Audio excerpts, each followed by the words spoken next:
क्या? अच्छा, उसको यूज करेंगे। तो सबसे पहले सारे विद्यार्थियों को राधे राधे, राम राम। और क्लास 10th का भी टेस्ट चल रहा है और आपका मैट्रिक का जो क्रैश कोर्स था उसका आगाज़ हो चुका था 11 सितंबर से। तो आपकी पढ़ाई कुछ ही दिन हुई है, उसके बाद आपकी क्लास को क्लोज़ कर दिया गया है। वजह था कि बीच में यहाँ पे टेस्ट है 21 तारीख से आपके प्रत्येक विद्यालय में जो गवर्नमेंट सरकारी स्कूल है आपको टेस्ट भी देना ज़रूरी है। तो आपकी क्लास अब डीपी के पास दुर्गा पूजा के बाद ही अब क्लास हो पाएगी, मतलब 7 या 8 तारीख को आपकी क्लास ओपन हो जानी चाहिए। तो तब तक हमारी टीम का प्रयास रहेगा कि कुछ कुछ आपको मैं देता रहूं और हमारी टीम भी आपके साथ हैं। तो आज मैं आपको एक मैथ का सब्जेक्ट है, जो टॉपिक है पॉलिनोमियल्स, तो आज हम उसको लेके आएंगे। आज अब आप लोग को बताएंगे, तो ध्यान से आप लोग देखेंगे तो ठीक है।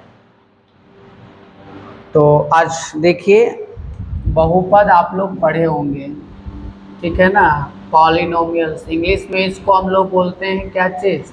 पॉलिनोमियल बोलते हैं। ओके, तो देखिए पॉलिनोमियल है और बहुत ही इम्पोर्टेंट चैप्टर है और आपके बोर्ड एग्जाम्स में कई सारे ऑब्जेक्टिव्स और 2 नंबर में क्वेश्चन को टच करता है। तो आप लोग देखेंगे, ठीक है। तो अब सवाल खड़ा होता है कि पॉलिनोमियल क्या है। तो देखिए पॉलिनोमियल तो इस फॉर्म में होते हैं, आपका एफ ऑफ एक्स ऐसा कुछ रहता है और यहाँ पे रहता है एक्स पे पावर मान लो कि 4 और प्लस एक्स पे पावर 2 प्लस एक्स और प्लस 5। तो इस टर्म में जो रहते हैं उसको हम लोग बोलते हैं पॉलिनोमियल बोलते हैं। तो चर x में पॉलिनोमियल है, यहाँ क्या है? चर x में पॉलिनोमियल है। अगर ऐसा कुछ रहेगा एफ ऑफ बाई, मान लो कि आपका है 2 बाई का होल क्यू है और प्लस बाई का होल स्क्वायर है और बाई और प्लस 6 है। तो ये आपका जो पॉलिनोमियल है, यानी चर बाई में पॉलिनोमियल है, ठीक है। तो पॉलिनोमियल के कुछ कंडीशन होते हैं। क्वेश्चन आता है बिहार बोर्ड में, आपके ऑब्जेक्टिव में क्वेश्चन आता है कि निम्नलिखित में से कौन सा पॉलिनोमियल है और निम्नलिखित में से कौन सा पॉलिनोमियल नहीं है। ये आपको चेक करने के लिए आता है। ऑब्जेक्टिव में क्वेश्चंस आते हैं कि कौन आपका पॉलिनोमियल है और कौन पॉलिनोमियल नहीं है। तो देखिए आपको यहाँ पे ज़रा ध्यान देना है कि कुछ ऐसे टर्म होंगे, अगर उस पूरे व्यंजक में, अगर बीजीय व्यंजक में अगर मौजूद रहता है तो वो पॉलिनोमियल नहीं होगा। जैसे में मैं बात करता हूँ कि अगर रूट में देखिए इधर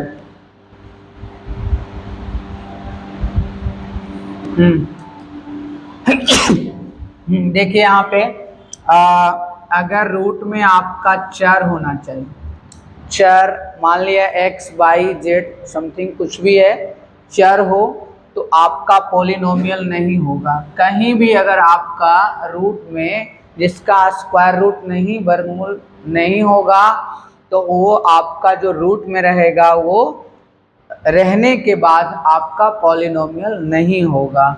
एक ये टर्म हो गया। अगर ये कहीं दिख जाए 1/x करके चर में आ जाएगा तो ये भी आपका पॉलिनोमियल नहीं होगा। अगर आपका यानी ये भी पॉलिनोमियल नहीं होगा। अब देखिए यहाँ पे अगर इस टर्म में आ जाए x पे पावर -2 के रूप में, या x पर -3 के रूप में, या x पर पावर -4 के रूप में, अगर माइनस पर भी रहने पर पॉलिनोमियल नहीं होगा। एक बात और ध्यान देना है, अगर 1 करके अगर बीजीय व्यंजक रहेगा x square plus 5, 3x plus 5, इस तरह का कोई भी टर्म रहेगा तो वो पॉलिनोमियल नहीं रहेगा। इन बात को ध्यान रखिएगा कुछ, ठीक है। तो आपका पॉलिनोमियल नहीं होगा। लेकिन अगर बात देखो पॉलिनोमियल, ये सारे कंडीशन रहने के बाद पॉलिनोमियल नहीं होगा। तो ध्यान रखिएगा, आगे मैं मिटा रहा हूँ इसको, आप लोग स्क्रीनशॉट कर लीजिए, ठीक है। देखिए आगे आगे यहाँ पे आइए तो जरा, तो आप लोग इसको क्रैश कोर्स समझेंगे। पॉलिनोमियल का जो क्रैश कोर्स है, आपकी जो मैथ की क्लास होती है, ऐसे आपके मैथ के फैकल्टी सूचकांत सर और राहुल सर हैं, तो आज किसी कारण बस ये दोनों गायब हैं, तो मैं सोचा कि आप लोग को पॉलिनोमियल पढ़ा दूँ, ठीक है, आपको कुछ ना कुछ सीखने का मौका मिलेगा। अब देखिए यहाँ पे अगर सर क्या, अब आपसे मैं पूछूंगा कि देखिए यहाँ पे जो एक एफ ऑफ एक्स है, एफ ऑफ एक्स बराबर है X square plus 1/x plus 5, क्या ये पॉलिनोमियल है? तो नहीं है। क्यों नहीं है सर? क्योंकि 1/x है, तो ये आपका पॉलिनोमियल नहीं है। कहीं भी दिख जाए 1/x, root under x, 1/√x, x पे पावर -1, तो वो भी पॉलिनोमियल नहीं है। अगर मैं बात करूं इसकी, मैं बात करूं यहाँ पे कि एक्स स्क्वायर है प्लस रूट अंडर एक्स है प्लस 5 है, इस तरह से, तो क्या ये पॉलिनोमियल होगा सर? नहीं होगा, ये भी पॉलिनोमियल नहीं होगा। अगर एफ ऑफ एक्स बराबर ऐसा कुछ रहे 1/x² प्लस 5x प्लस 6, तो क्या ये आपका पॉलिनोमियल होगा सर? नहीं होगा, ठीक है। तो ये ध्यान रखना है कि ये सारे जो टर्म हैं वो सब पॉलिनोमियल नहीं होंगे। अब देखिए पॉलिनोमियल क्या, अगर अंक, अगर कोई डिजिट यानी कांस्टेंट पार्ट अगर रूट में रहता है तो क्या पॉलिनोमियल होगा? हाँ होगा। अंक रह सकता है, डिजिट रह सकता है, तो पॉलिनोमियल होगा। 1/5 करके रह सकता है, पॉलिनोमियल होगा। 1/√5 रहेगा तो पॉलिनोमियल होगा। 5 पे पावर -1 रहेगा तो भी पॉलिनोमियल होगा। ओके, तो ये सारे जो टर्म होंगे ये सब पॉलिनोमियल। देखिए आपका डिजिट 1/2, 1/3 और √4, √6, √7, ये सब रहने के बाद पॉलिनोमियल होगा, ठीक है ना। लेकिन आपका चर बटा में नहीं होनी चाहिए और आपका x जो है रूट में नहीं होनी चाहिए। तो आपसे क्वेश्चन पूछा जाएगा कि क्या बालक, निम्नलिखित क्वेश्चन पूछा जाएगा कि निम्नलिखित में से कौन एक बहुपद है, आपसे क्वेश्चन पूछेगा। देखिए यहाँ पे आपका जो क्वेश्चन है, आपसे निम्नलिखित में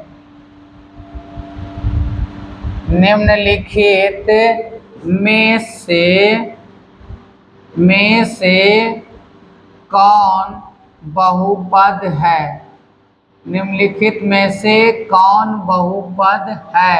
अब मैं आपको ऑप्शन दे रहा हूँ, x² plus 5x plus 6, B में आपका है x² प्लस 1/x प्लस 6, और सी में x² प्लस √x प्लस 10, और डी में आपका है x पे पावर 5 प्लस 1/x, ठीक है, इस तरह से, और प्लस 6 है। तो क्या बालक, देखिए क्या ये पॉलिनोमियल है? तो नहीं है, यह आपका पॉलिनोमियल नहीं होगा। क्यों सर? क्योंकि अचर आपका 1/x के फॉर्म में है। क्या देखिए ये पॉलिनोमियल होगा? नहीं होगा सर, क्योंकि ये रूट में है, तो रूट में x है, तो ये भी पॉलिनोमियल नहीं होगा। 1/x है, ये भी पॉलिनोमियल नहीं होगा। लेकिन अब बचा x² प्लस 5x प्लस 6, तो आपका होगा, ये पॉलिनोमियल हो गया। तो ऑलरेडी आपको सीख गए होंगे। तो इस तरह से बिहार बोर्ड आपको क्वेश्चन बना के देगा कि निम्नलिखित में से कौन बहुपद है।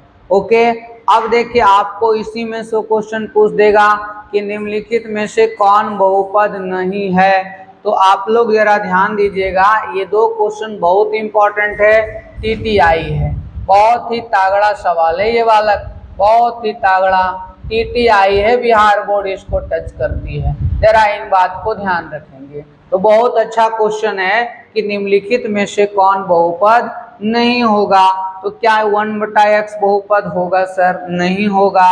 √x बहुपद होगा सर? नहीं होगा। 1/x बहुपद होगा सर? नहीं होगा। तो देखिए ये मेरा बहुपद हो गया। ओके, चलिए आगे मैं इसको मिटा रहा हूं, आगे चलेंगे। देखिए इधर, अब देखिए आपको इसी में क्वेश्चन डाल देगा। तो आप लोग जो है आप मेरे चैनल को सब्सक्राइब करें जो अभी तक नहीं सब्सक्राइब किए हैं, और आपके जो भी आसपास के लोग हैं उसको भी बताएं इस चैनल पे मैथ की क्लास, फिजिक्स की क्लास चलती है और 11-12 की फिजिक्स की क्लास इस पे चलती है। देखिए यहाँ पे ध्यान रखिएगा, आगे मैं क्वेश्चन पूछूंगा कि निम्नलिखित में से कौन एक बहुपद नहीं है। ठीक है, निम्नलिखित में से कौन एक बहुपद नहीं है, जरा ध्यान दीजिएगा। निम्नलिखित में से कौन बहुपद नहीं है?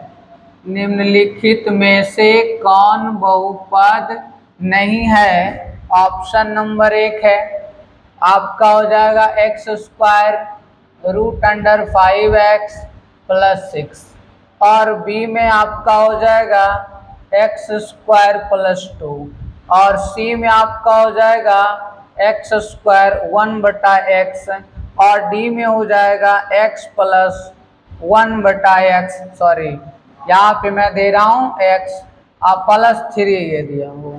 तो आप यहाँ से जरा देखिए, बहुत इंपॉर्टेंट क्वेश्चन है कि निम्नलिखित में से कौन बहुपद नहीं है। तो पहले मैं बात करता हूँ इसको। देखिए x² है, √5 है, तो डिजिट हो सकता है। आप अचर को नहीं रूट में देख सकते हैं, तो क्या ये बहुपद होगा? बिल्कुल होगा। तो ये नहीं में तो आएगा नहीं। देखो x² + 2 है, ऑलवेज ये भी बहुपद होगा। अब देखिए x² + x + 3 ये भी बहुपद होगा। क्या ये बहुपद होगा? नहीं होगा। As we know that sir, जैसा कि आपने बताया कि 1/x और √x 1/x² + 3x + 5 समथिंग कुछ भी बीजीय व्यंजक आ जाए 1 करके, तो वो आपका बहुपद नहीं होगा। तो मेरा फाइनल आंसर कौन होगा? तो आपका आंसर क्या हो जाएगा? डी हो जाएगा। तो आप इन दोनों चीज को आप इग्नोर नहीं करें, ये भी आपके बिहार बोर्ड के लिए TTI क्वेश्चन है। आप 2023 में इस तरह की झलक दिखला जाए, एक बार आ जाए, बस इस तरह का क्वेश्चन आपको मिलेगा कि कौन बहुपद है और कौन बहुपद नहीं है। तो चलते हैं हम आगे, इसको स्क्रीनशॉट कर लीजिए। ठीक है, चलिए तो मैं मिटा रहा हूँ इसको। अब देखिए इसमें आने वाला है बहुपद की घात। तो इसमें बहुत ध्यान से देखने वाली चीज है कि बच्चे क्या करते हैं, जो मैक्सिमम पावर देखते हैं और उसको चूज कर लेते हैं कि इसके यानी इसकी घात हो गई। तो बहुपद की जो घात होती है यानी पावर यानी डिग्री, इसको इंग्लिश में बोलते हैं बहुपद की घात। जरा इधर ध्यान दीजिए, बहुपद की घात जो होता है, बहुपद की घात, या इसको इंग्लिश में हम लोग बोलते हैं डिग्री। देखिए इसको इंग्लिश में हम इसको बोलते हैं डिग्री। तो देखिए घात तभी निकलेगा जब वो बहुपद होगा, और अगर वो बहुपद नहीं होगा तो उसकी घात भी नहीं होगा। तो इसका देखिए बहुपद की जो घात होती है ना, बहुपद का मैक्सिमम जो घात होता है वही बहुपद की घात कहलाती है। मतलब बहुपद का जो मैक्सिमम घात होती है, यहाँ पर ध्यान रखिएगा, बहुपद की मैक्सिमम जो घात होती है वो बहुपद की ही क्या कहलाती है? डिग्री कहलाती है। ठीक है ना, वो डिग्री कहलाती है, मतलब घात कहलाती है। तो अब मैं आपसे क्वेश्चन पूछता हूं कि f(x) = x⁴ x⁴ और 1/x + 6, तो बोलो इसकी घात कितनी होगी? तो क्या ये पहले आप चेक कर लीजिए कि बहुपद है? तो बहुपद नहीं है। तो क्या ये बहुपद अगर है ही नहीं तो क्या इसकी घात निकलेगी? नहीं। लेकिन यहाँ बच्चे गलती क्या कर बैठते हैं कि देख लेते हैं बहुपद का जो मैक्सिमम घात होता है उसको आप लिख देते हो घात। तो आप पहले चेक करना सीखिए कि अगर किसी टर्म को आप चेक करते हैं तो पहले उसको जानने की कोशिश करिए कि क्या ये बहुपद है। अगर बहुपद होगा तब उसकी घात होगी, मतलब उसकी जो मैक्सिमम पावर होगा। लेकिन क्या आपके ये बहुपद है? नहीं है। क्यों नहीं है सर? x पे पावर 4 और प्लस एक्स क्यू और प्लस 1/x। मामला यही गड़बड़ हो गया, यानी ये मामला गड़बड़ कर दिया कि ये बहुपद है ही नहीं। जब बहुपद नहीं है तो घात नहीं हो, ठीक है ना। लेकिन बच्चे गलती मैक्सिमम बच्चे 98% बच्चे करते हैं कि मेरे गुरुजी ने पढ़ाया कि जो मैक्सिमम घात होता है, यानी मैक्सिमम जो पावर होता है उसको बहुपद की घात बोलते हैं। लेकिन मेरे को तो पहले जानना पड़ेगा कि वो बहुपद है या नहीं। तो अब देखो ये बहुपद है ही नहीं तो घात होगा कहां से? तो घात भी इसका डिफाइन हो जाएगा। अब मैं बात करता हूं, एग्जाम्पल एक और देता हूं। अगर आप ले लीजिए एफ ऑफ एक्स बराबर x पे पावर 5 और प्लस 2x प्लस 6। तो पहले इन चीज को मैं चेक कर लेता हूँ, क्या ये बहुपद है? हाँ है सर, ये बहुपद है क्योंकि यहाँ इसके अंदर में रूट नहीं है, रूट x। उसके बाद आपके अंदर 1/x नहीं है, नहीं है तो मतलब मैक्सिमम पावर इसकी कितनी होगी? तो बता दो मेरे दोस्त, मेरे लाल पीले हरे कितना आंसर है? 5 है। तो बात समझ में आ गया होगा। तो आपको बहुपद की घात भी आसानी से समझ में आ गया। तो मैं इसको भी मिटा रहा हूँ। चलिए, आप लोग से पूछा जाता है कुछ क्वेश्चन को आप जवाब कमेंट करके दीजिएगा। तो आप लोग देखिएगा इधर, आप यहाँ पे क्वेश्चन है, यहाँ पे क्वेश्चन है एफ ऑफ वाई बराबर है x Q plus x plus 1/5। Digit से कोई मतलब नहीं हो, 1/5 हो जाए, रूट में हो जाए, माइनस में हो जाए, मतलब नहीं है। तो इसकी घात कितनी होगी? तो ये तो बहुपद है, तो बहुपद है तो इसकी घात कितनी हो गई? 3 हो गया मैक्सिमम। तो समझ में आ गया ऑलरेडी, आपको घात समझ में आ गई। अब देखिए इसमें टाइप की बात होती है। तो टाइप तो ऑलरेडी आप लोग पढ़े होंगे, जो आपकी क्रैश कोर्स से जो आपको पॉइंट यानी एग्जाम और पॉइंट के व्यू से आपको यहाँ बताई जाती है। तो आप इन चीज़ों को आसानी से समझ पा रहे होंगे कि ये घात इसकी कितनी आ गई? 3 आ गई। चलो हमें आगे चलते हैं। चलिए अब देखिए यहाँ पे ज़्यादा मेन चर्चा होता है जो आपका शून्यक निकालने वाली बात होती है। शून्यक निकालना होता है, बहुपद का शून्य, बहुत इंपॉर्टेंट टॉपिक है बहुपद का शून्य। देखिए इधर बहुपद का शून्य, बहुपद का शून्य, इसी को इंग्लिश में, इसे हिंदी में बोलते हैं मूल बोलते हैं, इंग्लिश में जीरोज बोलते हैं, उसके बाद और इसको रूट्स बोलते हैं। तो कई नामों से हम लोग जानते हैं इन चीज़ों को। तो शून्य की जब बात हो जाए, अगर कोई बहुपद दिया हुआ रहेगा एफ ऑफ एक्स बराबर 2x - 3, तो इसका शून्यक निकालें। तो देखो इसकी शून्यक कितनी होती है? 1 होगी, क्योंकि पावर कितना है? 1 है। एक बात का तो ध्यान देने की बात है कि जितना पावर होगा उसका उतना शून्यक होगा। ऑलरेडी इसको याद कर लेना होगा कि number of zeros is equal to number of power, यानी नंबर ऑफ पावर। क्लियर है ना? तो पावर इसकी कितनी हो गई? 1 हो गई। तो जो मैक्सिमम पावर होता है वही उसकी शून्यक होती है। तो इसके कितने शून्यक होगी? तो इसका मात्र एक शून्यक होगा।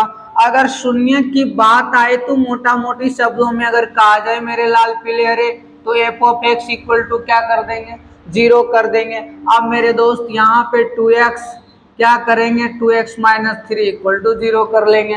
तो आप यहाँ से फाइनली आंसर निकाल सकते हो, यानी 2x - 3 इक्वल टू 0, यानी 2x बराबर 3। तो x का मान कितना आ गया? 2 आ गया। तो इसके शून्य कितने होंगे? 2 हो गए, यानी 3/2 हो गया। आप लोग निकालिए इसका शून्य। तो एफ ऑफ एक्स बराबर आपका हो गया यानी x² -4। तो इसके कितने शून्यक होंगे? 2 शून्यक होंगे, क्योंकि पावर इसका कितना है? 2। तो ऑलरेडी आप इसको निकालिए पहले आप।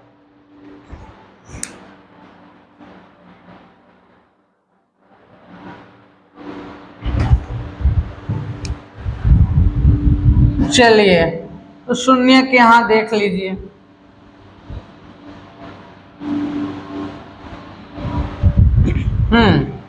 तो इसको हम कैसे निकालेंगे? तो फाइनली इन चीजों को तो पहले हम लोग क्या करेंगे, एफ ऑफ इक्वल टू 0 हो गया। ओके, तो यहाँ पे आप क्या कर सकते हो, X square minus 4 equal to 0। तो बच्चे यहाँ गलती क्या करते हैं, फाइनल आंसर निकालते हैं, यानी एक्स स्क्वायर बराबर 4, एक्स बराबर रूट अंडर 4 स्क्वायर रूट। क्या यहाँ इसकी शून्य 2 निकली, नहीं, आपके आंसर तो 1 आया। तो इस तरह से आपको सॉल्व नहीं करनी है। इसको सॉल्व करने का तरीका मैं आपको बताता हूँ। देखिए यहाँ से आप क्या कर सकते हैं, एक्स स्क्वायर और 4 को इस तरह से मैं लिख सकता हूँ। ओके, तो मैं लिख दिया एक्स स्क्वायर माइनस 2 का होल स्क्वायर। तो आप लोग एक फॉर्मूला पढ़े होंगे मेरे दोस्त, ए स्क्वायर माइनस बी स्क्वायर का फॉर्मूला, ए माइनस बी ए प्लस बी। तो देखिए यहाँ पर क्या कर सकता हूँ, x माइनस 2 यहाँ x प्लस 2 इक्वल टू 0। तो यहाँ पर आपका आ गया x माइनस 2 इक्वल टू 0 और आपका हो जाएगा x प्लस 2 इक्वल टू 0। तो x बराबर 2 और आपका आ गया x बराबर माइनस 2। तो x के कितने वैल्यू आ गए, 2 और माइनस 2 आ गया। तो आपका देखिए शून्य कितना निकला, 2। अगर पावर 3 रहता है तो उसका शून्य कितना निकलता है, 3 निकलता है। तो जरा इसको आप लोग ध्यान से देखिएगा। अच्छा, अब कुछ बच्चे पूछते हैं कि सर अगर ऐसा कोई क्वेश्चन रहे तो हम क्या कर सकते हैं, अगर जिसका स्क्वायर पूरा कंप्लीटली ना हो तो उसका शून्यक हम लोग कैसे निकालेंगे सर। यहाँ पे ऐसा क्वेश्चन रहे एफ ऑफ एक्स बराबर, अगर ऐसा क्वेश्चन रहे एक्स स्क्वायर माइनस 3 रहे और आपको इसकी शून्यक निकालनी है, तो तेरे को बुझा नहीं रहा है कि सर इसका स्क्वायर रूट होगा, तो मैं आपको एक लेक्चर और बताता हूँ। आपको शून्यक निकालनी है ना, तो F of X equal to क्या कर देंगे, 0 कर देंगे। तो यहाँ पे क्या कर देंगे, X square minus 3 equal to 0। अब जिसका वर्गमूल नहीं हो पूरा पूरा, जिसका स्क्वायर रूट नहीं निकले, तो क्या करना है, यहाँ पे क्या कर सकते हो, 3 को लिख सकते हो, √3 का होल स्क्वायर लिख सकते हैं, लिख सकता हूं मैं। तो आप इसको क्या करेंगे, एक्स स्क्वायर √3 का होल स्क्वायर इक्वल टू 0 कर देंगे। अब देखिए मामला एकदम समाप्त हो गया। यहाँ पे कर सकते हैं x माइनस √3 और x प्लस √3 इक्वल टू 0। आपका हो जाएगा x माइनस √3 इक्वल टू 0 और x प्लस √3 इक्वल टू 0। तो आपका हो जाएगा x बराबर यानी √3 और x बराबर माइनस √3।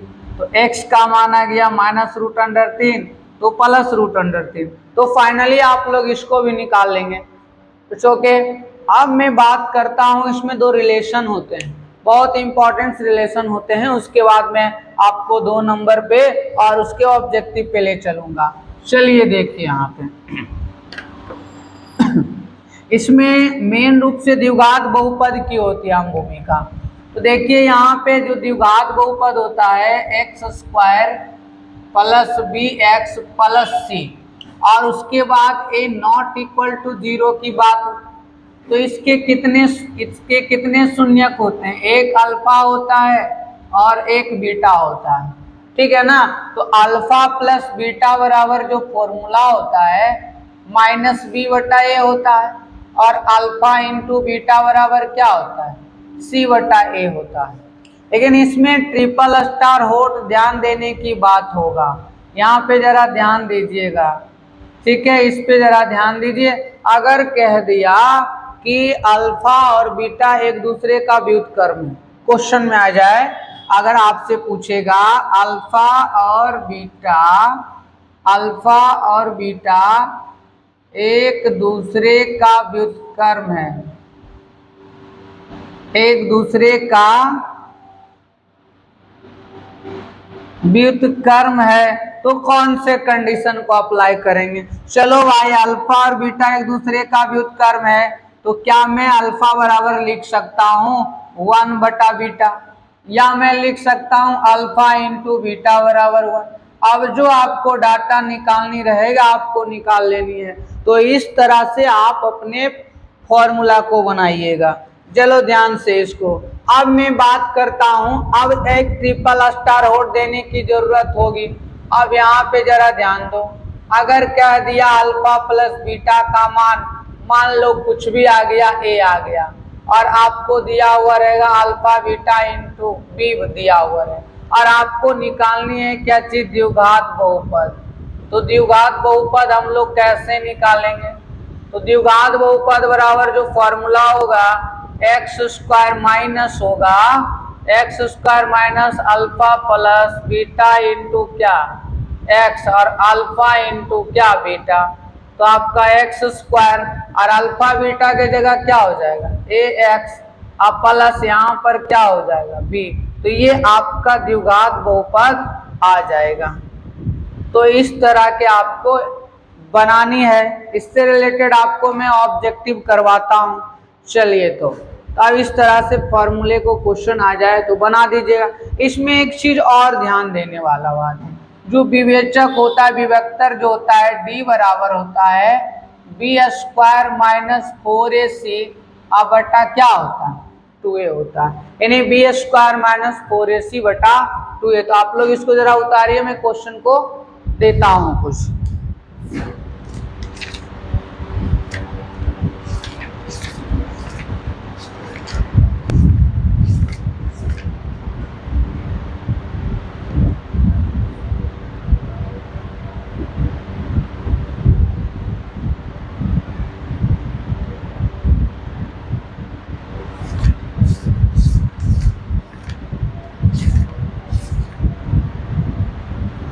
चलिए तो मैं आपको कुछ क्वेश्चन बताता हूं जो कि ऑब्जेक्टिव्स में क्वेश्चन है। तो चलिए आप लोग देखिए, क्वेश्चन है, प्रत्येक एग्जाम में काम देता है, बोर्ड एग्जाम के अलावे कई सारे एग्जाम में भी काम आते हैं। सब क्वेश्चन को आप लोग बनाना नहीं भूलें। और मैं आपको बता देता हूं कि जो भी मैं थ्योरी पढ़ाता हूं, थ्योरी पढ़ाने के बाद आपको एक टेलीग्राम में जोड़ दिया जाएगा, और आपको जितना भी हैंड रिटेन नोट्स होगा और आपकी जो प्रॉब्लम सीट होगी डीपीपीएस जो होगा वो आपके टेलीग्राम पे ही सेंड किया जाएगा। आप यहाँ से आप अपना थ्योरी को कंप्लीट कर सकते हैं। देखिए क्वेश्चन यहाँ पे, देखिए यहाँ ध्यान से जरा देखिएगा। क्वेश्चन है यदि अल्फा कोमा बीटा, देखिए यहाँ पे क्वेश्चन है यदि अल्फा कोमा बीटा बहुपद एफ ऑफ एक्स, देखिए इधर बहुपद एफ ऑफ एक्स, बहुपद F of x x square plus x plus 1 के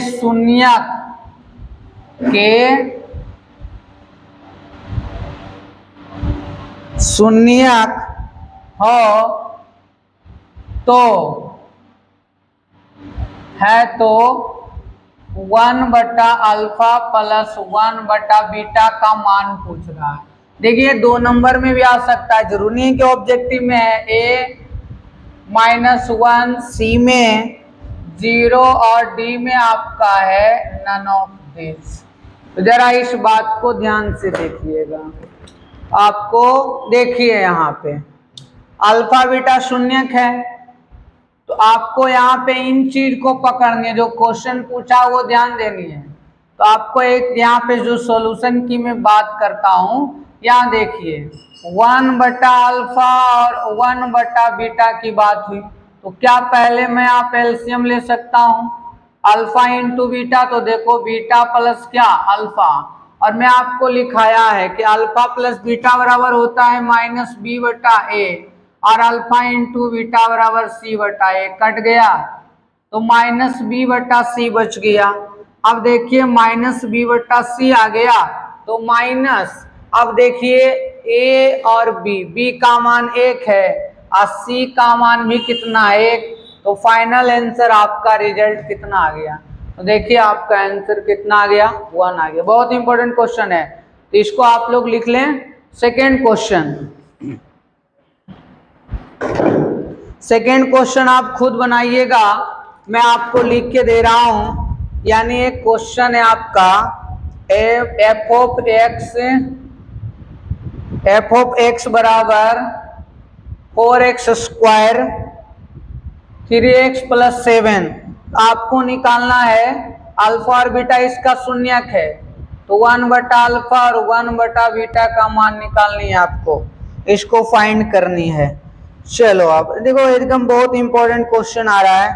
तो आप लोग का जो क्वेश्चन प्रैक्टिस शीट जो है DPPS दे दिया जाएगा। अब मैं आपको यहाँ लास्ट करता हूँ, कल की जो क्लास होगी मैथ्स में वो मैं 2 चर वाले रैखिक समीकरण लेके आऊंगा और जो प्रॉब्लम शीट देंगे उस प्रॉब्लम शीट को आप एक्सरसाइज कर लेंगे और नहीं होगा तो आप लोग जो क्वेश्चन नहीं बना पाइएगा आप उसको टेलीग्राम पे बताइएगा और आपको वहां से सॉल्व कर दिया जाएगा। और हैंड रिटन नोट्स भी जो भी होगा फिजिक्स वगैरह का तो मैं आप लोग को टेलीग्राम पे ही दूंगा। और रही बात ये फिजिक्स की क्लास, तो मैं आज शाम में आप लोग को क्लास ले पाऊंगा और इसके लिए धन्यवाद। मस्त में रहिए, बाय बाय, सी यू।